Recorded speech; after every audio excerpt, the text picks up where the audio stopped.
Live and direct, live and I take no jive. Legalize it. Coming how much can a koala bear?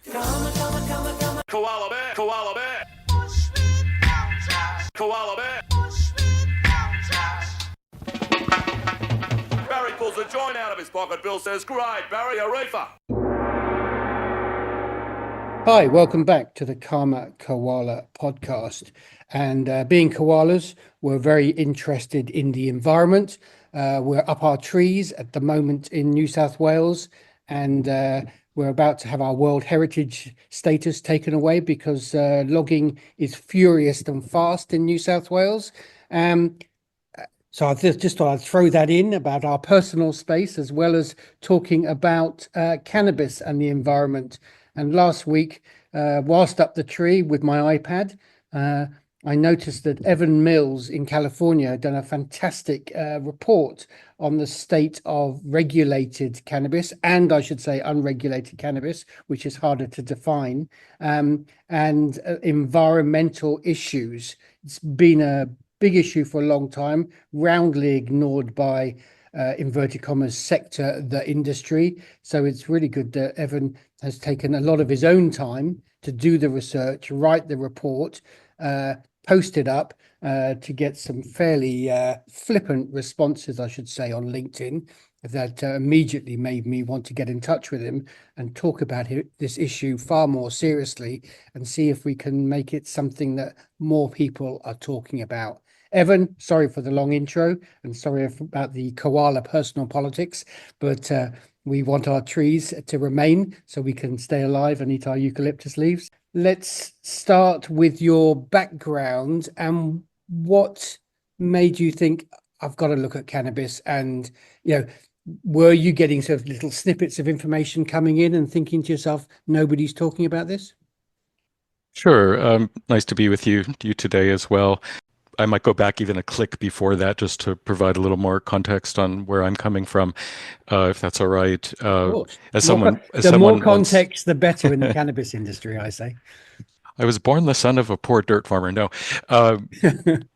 As someone once said, what a long, strange trip it's been. I grew up in the Hollywood Hills of the 1960s and in a storied place called Laurel Canyon. And I remember going to Halloween parties that were hosted by Cheech and Chong back in those days. And, my childhood was infused with a lot of environmental values, family members, the places we lived, the places we sought out. So always grew up with an environmental orientation. And now I live in Northern California coast in the redwoods, and cannabis culture is all around here still, and just more in general appreciating the lifestyle and the natural world.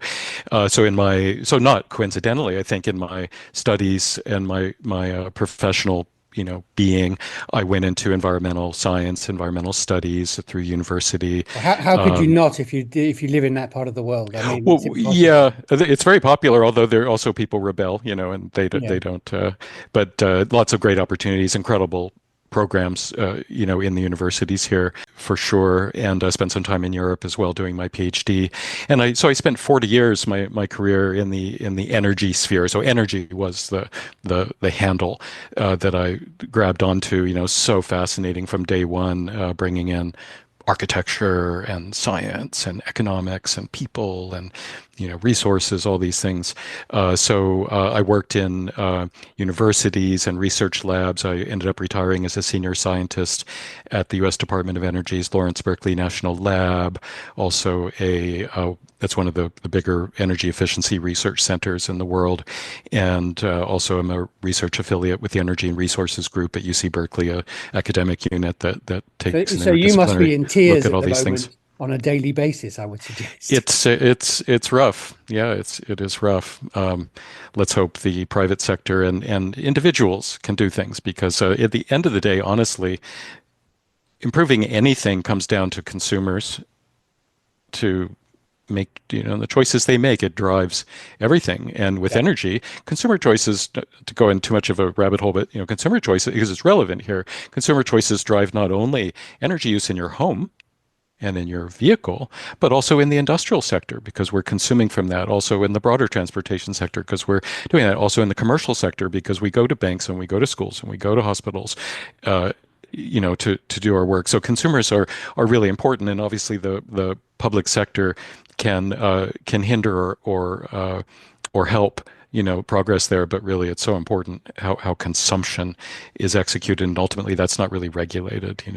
So at any rate, that's a little bit of my kind of background, and I do want to underscore I'm just here talking with you as an individual. My work isn't done under the auspices of any of those organizations or funding from those organizations. I actually have no external funders for this work. I just do it on my own. So my specialty is energy use in the built environment and in the associated climate emissions, using energy efficiency and renewable energy as vehicles to manage those climate emissions. And my first paper talking about climate change was probably around 1988, something like that. So it's not a new topic for in the world, and of course for a century before that, people were talking about human-caused climate change. So it's a new issue, but it's also not. And so like my approach is one you might think of as like energy accounting, energy management, energy planning, scenario work, future-oriented work for desired futures rather than likely futures. That the future isn't something that just happens to us. It's something You have to that plan for it. we cause, and so we can. There actually could be all kinds of futures all the time. They're participatory, and that's true for technology in particular. So kind of from the micro to the macro, you worry about a given light bulb and what it's doing, and then you worry about a whole, steel industry or something. And so the work is really, really fun, really interesting that way because it goes at all kinds of scales. So I mean, I can jump in here and ask the first question. When you heard that cannabis was being regulated in California, as a Californian who's lived down in, grew up in Southern California, has settled in Northern California, did you, like me, think, a new industry with a certain type of background, maybe they'll think differently about creating their product and how they use energy to do so? Not for a second. You're far more realistic than me then. I'm naive. It's the natural. I mean, I'm playing, but it's the natural reaction and hope, and it's one of the things this paper does is it does develop some scenarios of the future with different policy prescriptions, if you will, and looks at legalization in isolation from other things and how much might come out of that. So we can talk about that later. So we can drill into this a bit. In my work, my happy place is working around the edges of issues around energy. I've looked at kerosene lighting in Africa and video gaming and data centers, and then here comes cannabis. And so long before the recreational legalization event in California, but after Prop 215, which goes back to the late 90s, here I am going into a nursery to get some fertilizer for my roses, and behind the counter is a whole row of 1,000-watt high-pressure sodium lamps, and then there's tanks of CO2 in the corner, and there's little portable air conditioners in the back, and all this ductwork, and I'm in a freaking nursery. And so I asked the owner, who later became a great friend and collaborator. I'm an energy guy, right? So I just see these light bulbs, and these ductworks, and like I know what that's about. And so I ask, and you start pulling on that thread, and okay, there's this whole activity, legal or otherwise, that is doing indoor cultivation. So that's kind of how I fell into it, was just happenstance, becoming aware of the gear and the energy using. And then I just started asking questions. I built up a model, interviewed a lot of people in the industry, read books, read the trade literature, and started to model up out of curiosity. So how much is this? A little? Is this a lot? Does it matter? And it was just stunning, and that was in around 2011. And my first white paper came then, called Energy Up in Smoke. And that led to just a year later, a journal called Energy Policy. And so that was the first big visibility, of an analysis. And then And so that we can talk about that. But that was talking to and interviewing sort of SME medical producers and the small time home producers who were just doing stuff illegally. That was essentially the start of the conversation, was it?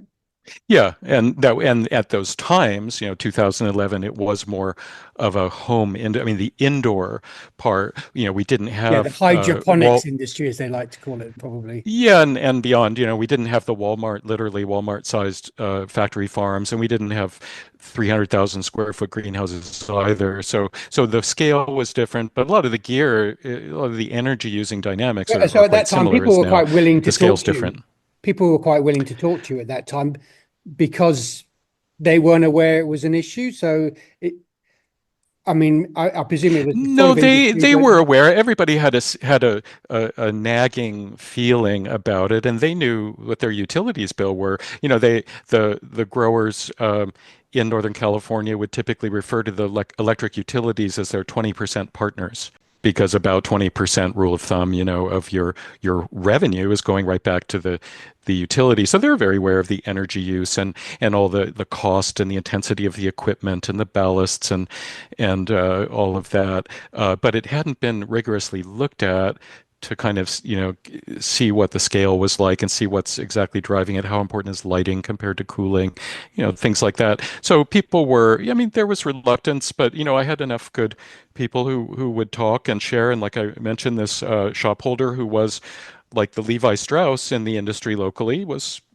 he was earning his livelihood selling all the gear, and but he had a big conscience and was intrigued, and had an active mind, and so he was very sharing with. Well, here's how they're set up, and here's how many hours that would operate, how many hours that, and so I didn't really have a problem, and you could read, there were textbooks and growers' guides and trade literature. So there was enough around to characterize what, generic growing operation was like. And obviously there's huge variation, and that's not lost on me. The type of buildings, the type of practices, just cultivar, makes a big difference. There's lots of variables. Yeah, it was it and just was another really quick plenty to question do. at this really beginning of the process, Hmm. were you talked to a lot of people on the consumption side, and you mentioned the supplier side.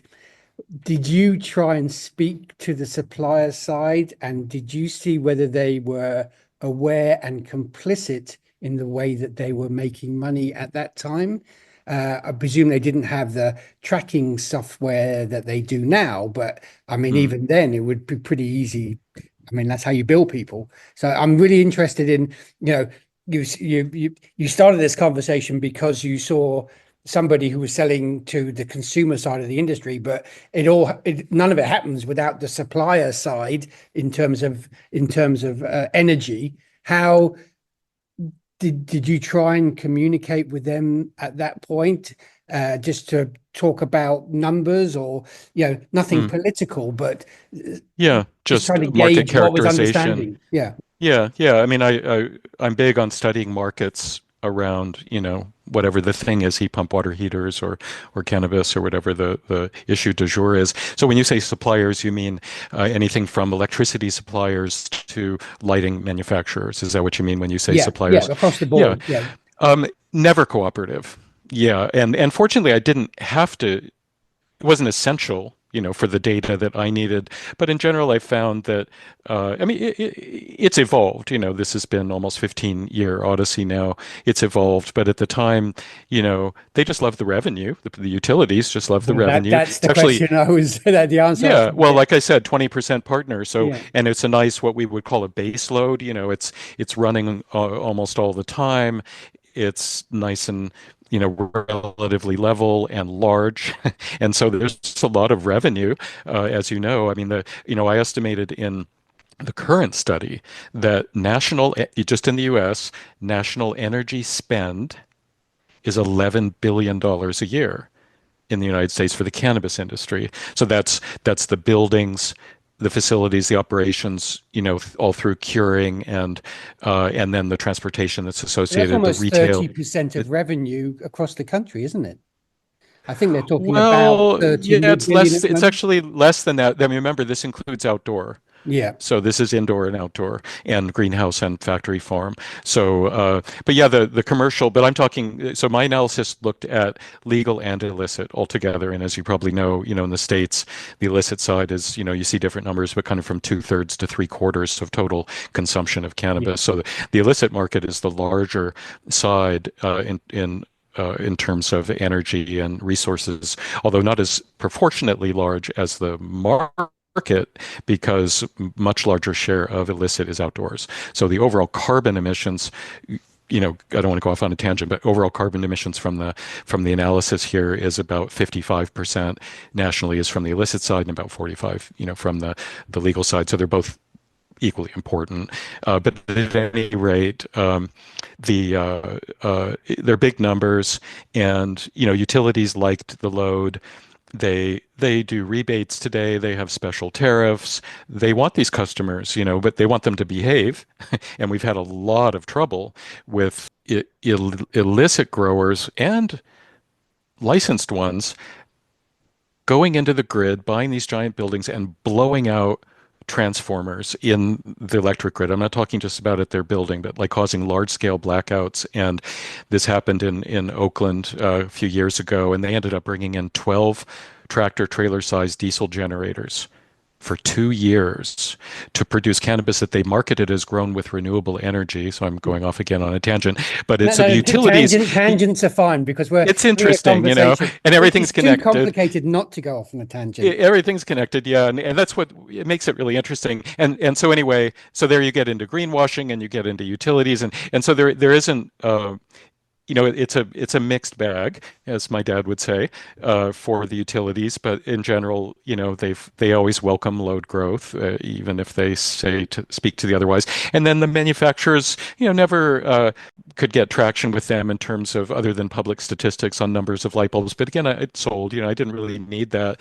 There's always, energy efficiency is good for manufacturing industries because it's more gear and more revenue, and LEDs have made a new industry and heat pumps have made new industries, and so the manufacturers they don't turn a blind eye to the opportunities for them and for their customers through better technology to use less energy within that frame of a factory farm. But then when you start looking at, well, do we need a factory farm or a greenhouse, or outdoors? And if it's a greenhouse, how heavily, because there's lots of electric lighting in greenhouses and lots of space heating, and that's usually with natural gas. And so unfortunately, greenhouses have the word green in their name because it's not Yeah.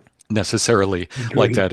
It's some degree better for sure. And then, there's a whole spectrum. People cultivate, of course, in hoop houses and, by whatever name, protected agriculture that doesn't necessarily have any energy going into it except irrigation pumping. And so there's all kinds of, it's a whole spectrum, which is great.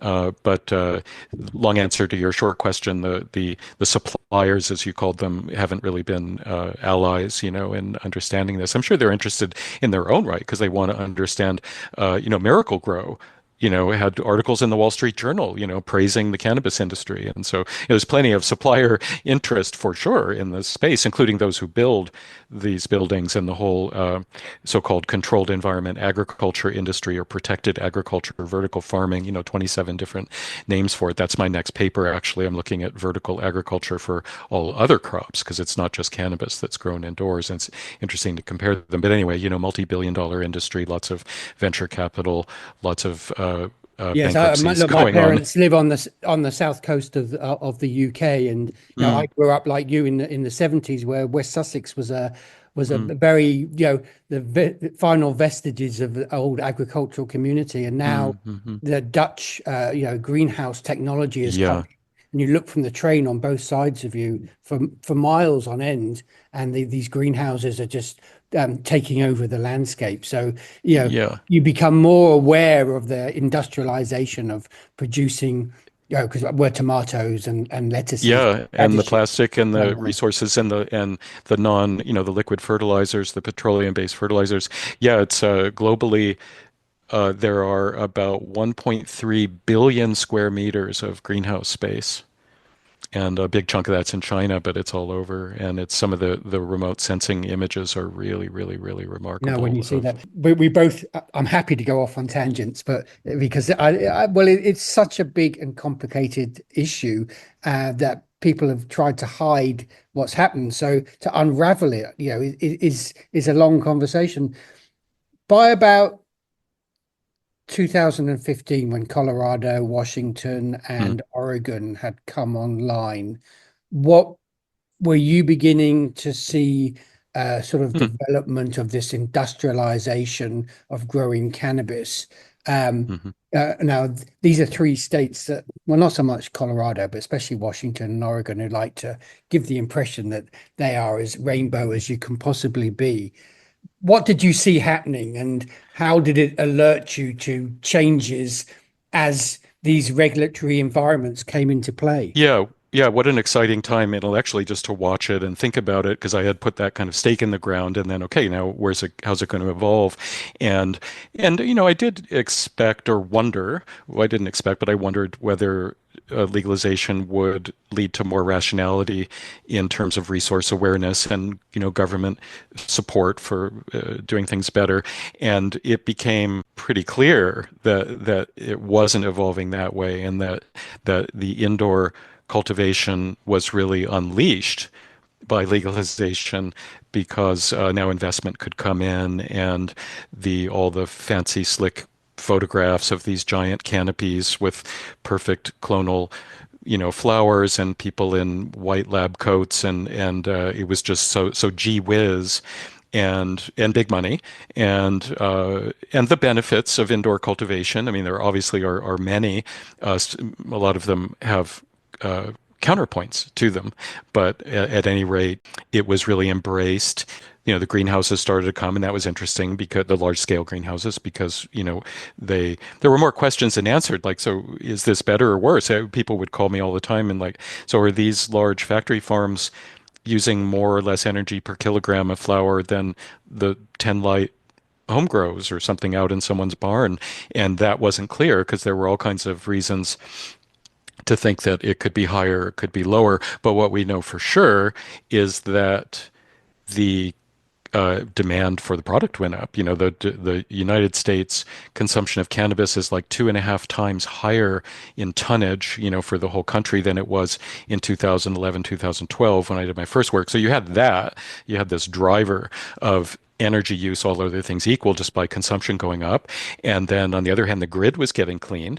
So the grid is like way cleaner than it was in 2011 in terms of CO2 per kilowatt hour, just because of renewables, because of coal going away and natural gas taking its place.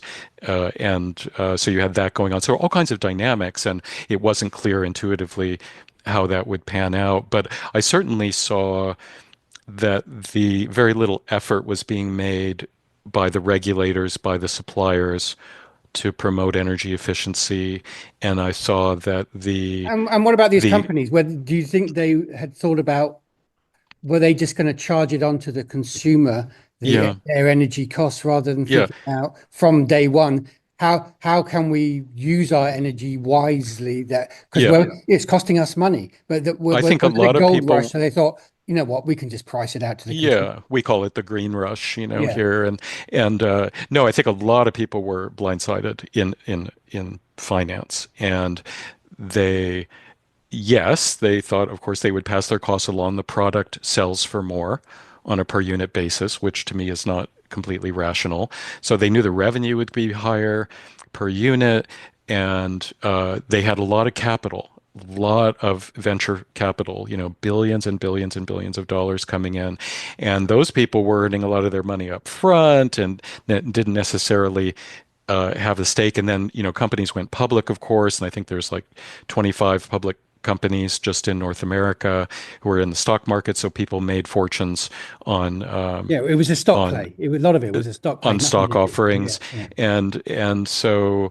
and there was enthusiasm and demand was going up. So, but I think as an energy geek, what I saw, what played out was that the investors got way out over their skis, and they weren't ready for the high capital. Like, there's two cost veins, right? There's the capital cost and the operating cost, and the capital cost of energy for energy systems is extraordinarily big chunk. These giant compressor cooling setups, the air circulation, the lighting, the curing rooms, the refrigeration for, the product at the other end, the extraction equipment, just on and on. There's a lot of capital, and then the operating costs were high, and then energy costs started going up too. And so they certainly weren't the only industry that was pinched and squeezed by that. And then, the industry is sometimes its own worst enemy, and we've had a giant problem with overproduction, at least in North America. I don't know what it's like in other parts of the Well, world.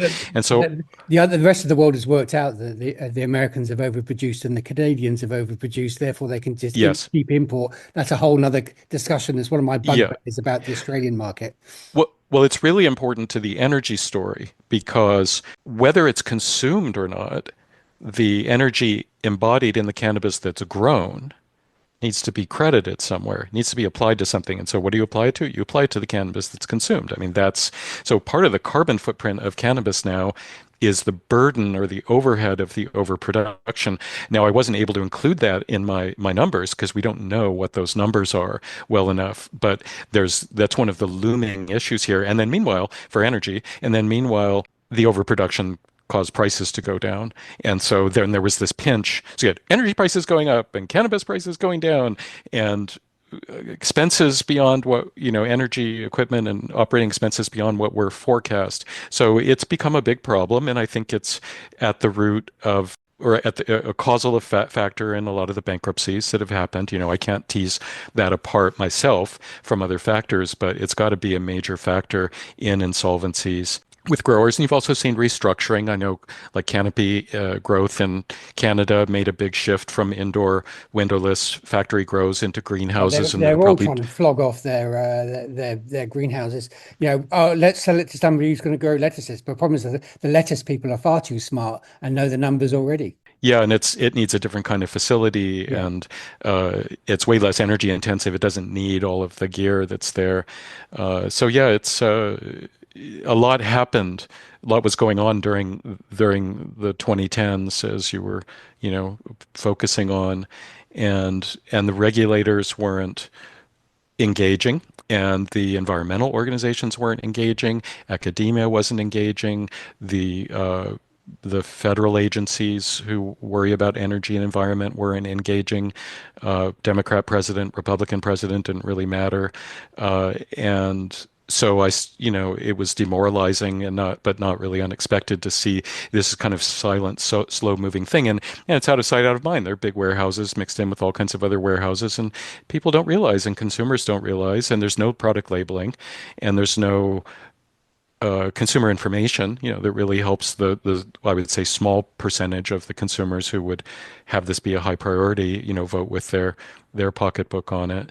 So all the factors were pointing in the wrong direction for kind of a perfect storm of rising CO2 emissions, and that's what we've seen. The emissions that I've estimated in the latest report are almost 3 times higher than they were in 2011, 2012 Look, nationally in the US. already we've run out of time for definitely the first out of 3, maybe 4 conversations. We've got as far as 2015 and a little bit beyond. It's a perfect time because you talked about the hidden cost of CO2, but also a big discussion about the regulators and the legislators who just, I mean, they were clueless about a whole range of things. They weren't even